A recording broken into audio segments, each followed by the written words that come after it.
When a new anime fan wants to start getting serious about watching anime, one way that they can go about this is to get recommendations from others who have been watching anime for a longer period of time than they have. A lot of the time, these anime veterans will recommend the classics. But is this really the best way to get someone past that gateway phase into the serious anime fan phase? I would say no. What is a classic?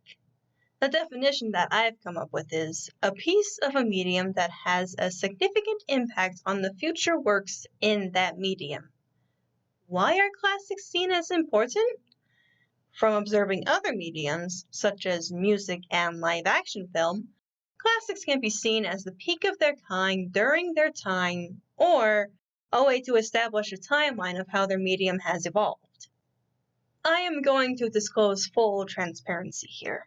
I've rewritten this script past this point several times, because every time I tried to write the script, I've stumbled on how I wanted to do this. It started as a takedown of anime that are considered to be classics, an attempt to discredit them and try to prove that they aren't as good as people say that they are.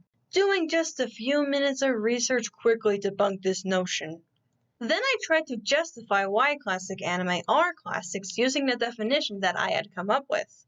Simply describing the anime that had left an impact and summarized their contribution to the anime industry. But this has been done before and in more detail by more experienced anime YouTubers. The most that I was doing was reusing their points and writing to make my own video, which is just terrible on multiple levels. I was considering dropping the script entirely when I went back to the title. Questioning Classic Anime. Questioning, not analyzing, debunking, or summarizing, just questioning. Questioning what? This actually ties back to the beginning, when a new anime fan wants to go find more anime to watch and decide to rely on others for recommendations. Top 10 lists and the like. I personally got into this phase around 2009, meaning that recent lists had a mix of old classics that had stood the test of time and new shows that anime fans were swarming to for one reason or another.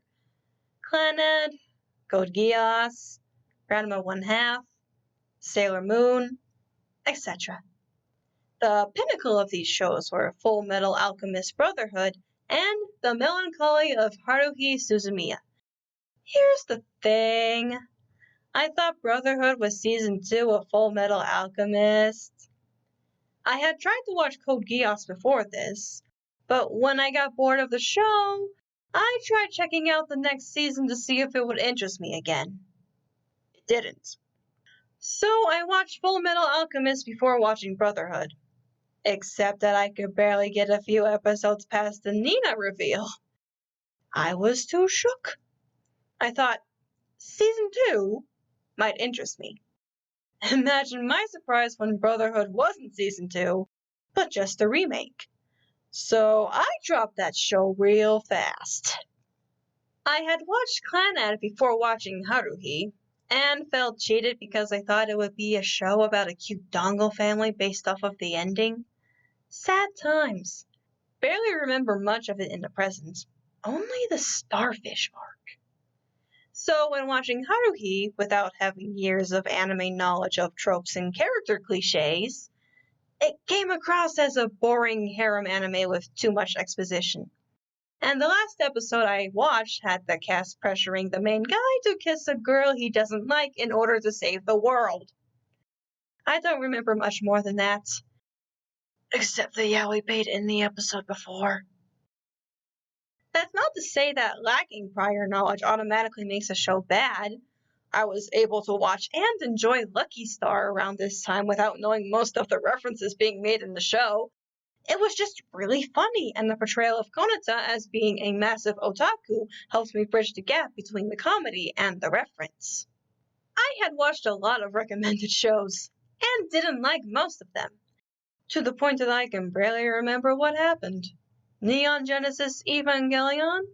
I watched it for the yaoi bait recommendation with Karoru and Shinji. I don't remember most of what happened plot-wise. I don't even remember why Kaoru even showed up. The show was animated well and could set a mood for a scene well, but that's all I can remember. I dropped it after Kaoru fucking died and I was left to feel betrayed. This is the part where I started to doubt the validity of me being an anime fan. These were the classics. These were the shows that everyone was saying were really good and really memorable. I wasn't getting that experience. Am I just dumb? It felt like watching these shows was poisoning my desire to even watch anime. So, I came to the conclusion that other people's opinions do not matter. It doesn't matter if something is considered a classic. It could still be a terrible or forgettable show.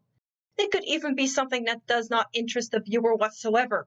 Yet, because the classics are so beloved, it gives off the impression that they are required viewing. But why? Back to questioning the classics. Why should the classics be required viewing? If there was a college course on the evolution of anime, then I can accept it there. But for a casual fan, this is a toxic way of thinking. I am repeating myself, but this bears repeating. Just because something is good doesn't mean it's the best thing to recommend to someone else. Taking time to reflect on why I decided to write this script, I've had the realization that I am being extremely biased. I had a terrible time watching most of what was considered classic anime, and I've been wanting to share my story and try to find others like me. Someone who avoided anime that they would have liked in exchange for watching a classic they had no interest in. What was considered the norm and common taste. What did I want to do with this video? I think I want to ask everyone who watches it to reconsider their stance on classics. Ask if they should be placed on pedestals, and if they should really be recommending them to others. To ask for more flexibility when trying to find recommendations for newer anime fans. To find what they would like and not just shove them into something that they can't get invested in.